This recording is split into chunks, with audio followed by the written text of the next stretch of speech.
Rồi, chào các bạn. Hôm nay chúng ta tính cái kết quả tuyển sinh. Ở đây chúng ta có cái dữ liệu như thế này. Thì ở đây chúng ta cũng miêu tả qua về cái bảng dữ liệu này, thì chúng ta có các cái yêu cầu như tính toán cái này.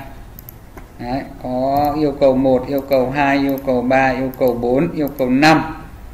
Thế thì ở đây chúng ta sẽ có thứ nhất là có họ tên các cái thí sinh, và chúng ta có cái bây giờ có các mã số báo danh, thì mỗi thí sinh sẽ quản lý bởi một số báo danh và tương ứng với một mã trường. Thì chúng ta sẽ dựa vào cái đầu vào để chúng ta tính toán các cái điểm và điểm ưu tiên cho học sinh, rồi có kết quả, và kết quả thì là đỗ hay trượt. Thế thì ở đây thứ nhất là họ cho cái số báo danh là như này, mỗi học sinh tương ứng một số báo danh khác nhau. Đây, tên học sinh đây, và mã trường, và chính sách, diện chính sách. Đấy. Thế thì ở đây thì chúng ta sẽ dựa vào cái bảng tra điểm thi này, thì chúng ta sẽ phải điền tương ứng cho mỗi mỗi học sinh tương ứng là điểm. Đây. Đó. Thì điểm ở đây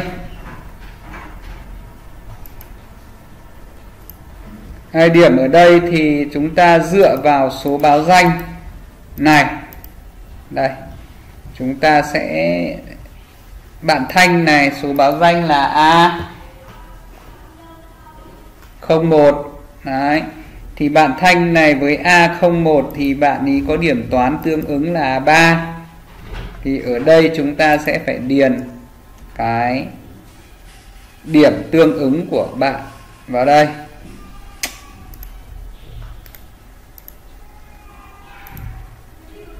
Này. Thì chúng ta sẽ dùng hàm v look up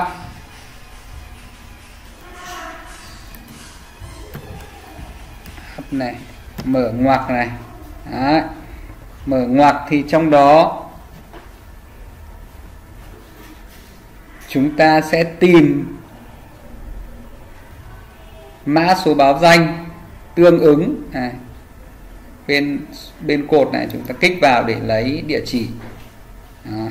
Sau đó là chúng ta phẩy và lấy cái dữ liệu ở cái bảng ở dưới này, chúng bằng cách là chúng ta kéo cái bảng đó để nó lấy cái địa chỉ ở đây.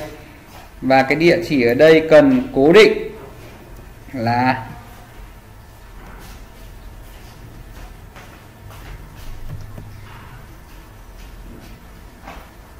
đô la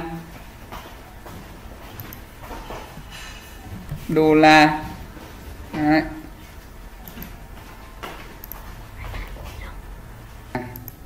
Đấy, bây giờ phải thứ nhất nhá, họ cho đây, thì bây giờ mình phải tính cái điểm toán, đúng không? Và điểm toán thì mình dựa vào số báo danh để lấy cái điểm này điền vào đây. Đấy. Thì vậy thì để điền ở đây tự động lấy thì chúng ta sẽ dùng hàm v look up, đúng không? Thì ở đây v look up nó có 4 cái tham số. Thì ở đây chúng ta sẽ lấy cái B1 là sẽ dựa vào cái số báo danh này, xong dò số báo danh này và điền cái điểm toán tương ứng của học sinh này. Đấy, thì chúng ta đầu tiên là chúng ta lấy hàm bên này, B là B4 đây, B đây, dòng 4 đây, đúng không? Sau đấy thì chúng ta lấy cái này, thì chúng ta phải đô la cho vào đằng trước để nó cố định, nó không thay đổi khi chúng ta copy công thức. Đô la F này, đô la 3 này, đô la 3 này. Sau đó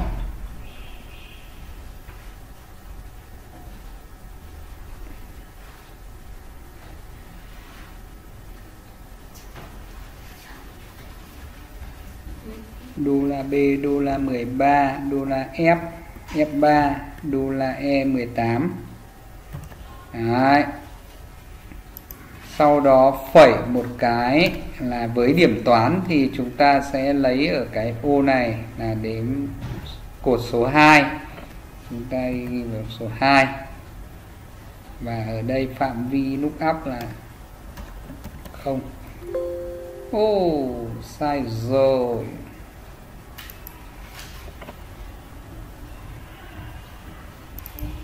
Đây thì chúng ta sẽ nhìn lại cái này một cái này. Đây là B4 này.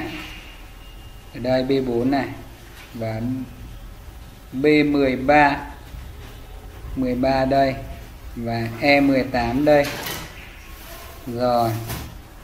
Và chúng ta sẽ tìm ở ô toán. Đấy, Enter. Đấy. Thì với bạn Thanh này A01 thì A01 nó dò ở đây. Bạn Thanh tương ứng với 3 điểm của điểm toán thì chúng ta chỉ cần copy công thức. Đó. Ví dụ như bạn D02 này tương ứng với bạn Thái. D02 thì toán của bạn ý là được 9. Đây, Thái đây được 9 đúng rồi, đúng không? Tương tự như vậy chúng ta sẽ cái điểm lý cũng tương tự như vậy thì chúng ta sẽ tìm ở cái cột này bằng công thức VLOOKUP này thì lúc đấy chúng ta thêm cái cột tìm là số đây là số 2 thì chúng ta sang đây là số 3. Đấy. Thì tương tự như vậy chúng ta kéo xuống. Đấy. Rồi, tương tự như vậy chúng ta dùng hàm VLOOKUP của môn hóa thì sang đây chúng ta chọn là ô thứ 4 đi. Đó. Đây là chúng ta chọn ô số 3 rồi, đây chúng ta chọn ô số 1 2 3 4 là tương ứng với hóa. Kéo một cái. Đấy, thì tương ứng đấy chúng ta lấy sẽ dò được cái điểm thi tương ứng của các học sinh này. Rồi, bây giờ đây chúng ta đã làm được cái này rồi. Ok này, chúng ta bôi màu. Sang câu 2 là xác định điểm ưu tiên của mỗi thí sinh. Điểm ưu tiên thì nó lại dựa vào nếu thuộc diện sách con liệt sĩ thì được 1,5 điểm. Đấy. Còn thương binh thì 1 điểm. Đúng không? Đấy, dựa vào diện chính sách này. Ví dụ thương binh này, liệt sĩ này. Đây này, nó có cái mã CNS này là liệt sĩ. Đấy, thì được cộng điểm. Đấy, thì dựa vào cái diện chính sách này thì chúng ta sẽ dùng cái hàm để chúng ta tính toán. Chúng ta dựa vào cái hàm if này. Nếu mà cái hàm chính sách này, diện chính sách này, nếu mà E4 đây, E đây, cột dòng đây, E4 mà bằng CNS giống như bài toán này. Nếu bằng CNS là con liệt sĩ thì được 1,5 điểm. 1,5 điểm. Thì nếu như E4 bằng con liệt sĩ thì lấy 1,5. Còn ngược lại mà E4 bằng con thương binh thì lấy 1 điểm. Còn nếu E4 bằng MN là miền núi thì được 0,5 điểm. Thì được không đấy, lấy 0,5. Còn các trường hợp khác thì lấy 0, nghĩa là không được cộng gì. Đấy, thì ta chỉ việc enter thì ra cái điểm đây. Ví dụ như bạn này nhá, bạn này thuộc diện chính sách là K là 0 thì sẽ không có cộng gì, là 0 điểm. Thì chúng ta kéo cái cột này xuống này. Đấy. Ví dụ như con liệt sĩ thì được 1,5 điểm. Đấy. Con thương binh thì được 1 điểm. Con thương binh thì được 1 điểm. 0K là 0 là không được cộng điểm gì. Tức là Cứ các bạn học sinh mà được ưu tiên này, nó có các diện chính sách này, con liệt sĩ, bố là liệt sĩ thì cho cộng 1,5 điểm. Mà bố mà con là thương binh, bố mẹ là thương binh thì cộng 1 điểm. Còn nếu mà không chính sách gì thì không được cộng điểm nào. Đấy. Còn ví dụ miền núi này, đúng rồi, nếu mà thuộc diện miền núi thì cộng nửa điểm là 0.5. Đúng rồi. Đó.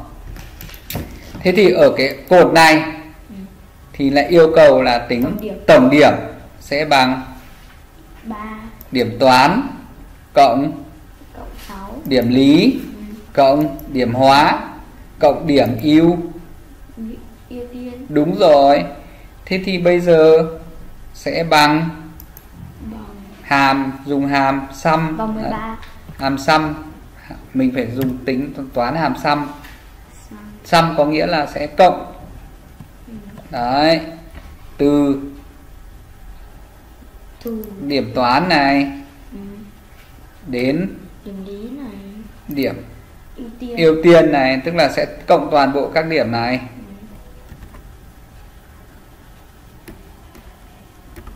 Đây. Cộng tất cả các ô này lại. Được chưa? Đấy. Từ điểm toán này, điểm lý và điểm hóa và điểm ưu. Đấy. Khi chúng ta enter thì nó ra kết.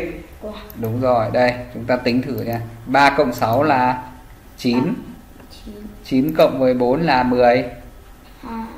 13, ra kết quả đúng 13 chưa? Thì bây giờ việc của chúng ta khi chúng ta có công thức này rồi thì chúng ta chỉ việc kéo xuống này, chúng ta nhìn này, chọn vào đây và để vào cái phần này, chúng ta kéo xuống này. Đấy, thì nó sẽ tự động nó cộng ở cái này vào. Đây ta ví dụ cái này nhé.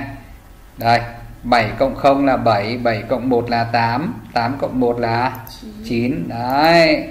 Vậy thì chúng ta sẽ được cái điểm tổng điểm của các bạn học sinh này. Đấy, bây giờ chúng ta sẽ tiếp tục chúng ta tính toán. Đấy, ở cái phần kết quả này thì đây chúng ta lại nhìn đây thì chúng ta lấy hàm. Đây. Cái câu 3 này chúng ta đã làm xong rồi nhá. Thì chúng ta bôi vàng vào này. Tổng điểm sẽ bằng điểm toán cộng điểm hóa cộng điểm lý cộng điểm ưu tiên, chúng ta vừa làm xong, đúng không? Và câu này chúng ta cũng đã làm xong rồi này. Tức là tính cái độ ưu tiên của điểm ưu tiên con liệt sĩ, con thương binh vân vân, miền núi thì được cộng điểm. Còn nếu không thì không được cộng điểm gì. Còn cái câu 4 này chúng ta sẽ làm cái này. Tiếp theo là cái câu 4 này là kết quả biết rằng nếu tổng điểm mà lớn hơn điểm chuẩn thì là đậu, còn nhỏ hơn thì là rớt. Đấy. Lớn hơn hoặc bằng điểm chuẩn thì là đậu. Và cái điểm chuẩn thì lại được tra ở cái bảng điểm chuẩn mà dựa vào mã trường. Đây, mã trường này, điểm chuẩn này. Ví dụ đây, ở đây nó lại có cái mã trường ABCD đây. Thì đây mã trường này ABCD với mã trường là A thì tương ứng điểm chuẩn là 16. Mã trường là B tương ứng là 17.5. Mã trường là C thì tương ứng với 19. Đúng không? Thì bây giờ chúng ta sẽ làm theo cái công thức này. Đây. Nếu mà tổng điểm mà lớn hơn, lại tìm ở cái hàm ở cái trong này, cái điểm chuẩn đây. Cái hàm và tìm ở D4 này. Đấy. Tìm ở đôi 4 là cái phần tổng điểm đấy. Đây. Cái J4 này phải lớn hơn cái phần mà điểm chuẩn, hoặc bằng, lớn hơn hoặc bằng điểm chuẩn thì mới là đỗ. Đấy. Còn ngược lại thì ghi rớt. Đấy. Đậu chứ. Đấy, nếu mà lớn hơn điểm chuẩn thì là đậu, còn mà nhỏ hơn điểm chuẩn là ghi rớt, đúng không? Lớn hơn hoặc bằng điểm chuẩn thì ghi đậu, còn nhỏ hơn điểm chuẩn thì ghi rớt, được chưa? Enter thì nó sẽ ra kết quả. Này, kéo xuống thì như bạn này là đậu này, bạn này đậu, bạn này rớt này, bạn này rớt này, rớt này, đậu. Đây, ở đây có hai bạn rớt này. Bạn Hoàng. Đấy, bạn Thanh rớt, nghĩa là trượt. Và bạn Hoàng này cũng là trượt.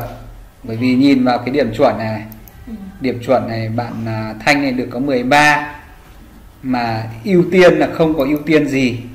Đấy, 13 bạn được tổng điểm 13, mà mã trường là A.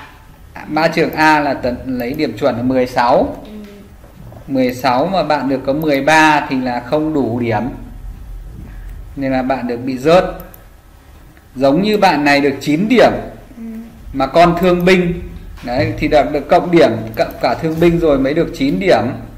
Mà mã trường của bạn này là C. C ở đây người ta lấy tận 19 điểm mà bạn được có 9 điểm thì bạn bị loại. Đúng rồi. Còn ví dụ bạn Đậu này nhá, bạn Đậu này là bạn là con thương Binh. Đúng rồi. Và bạn ý được tổng điểm là 19 điểm, đúng không? Mà bạn ấy thuộc mã trường là B, mà mã B là lấy 16 điểm thì bạn được 19 điểm. Suy ra là bạn đã đậu, đúng không? Thế là như vậy là câu 4 chúng ta đã làm xong. Đấy, câu 5 chúng ta định dạng ô. Thì chúng ta định dạng như thế nào thì chúng ta cần định dạng này. Đấy. Ví dụ như chúng ta bôi màu ở cái cột này, vân vân, để cho nó phân biệt với lại. Đấy. Được chưa? Vậy là chúng ta đã tính toán là xem cái bạn này với điểm này chúng ta là đậu hay rớt, đúng không? Đấy. Vậy là xong. Là bài toán đã xong và đã tính được kết quả tuyển sinh của trường. Ok, cảm ơn các bạn.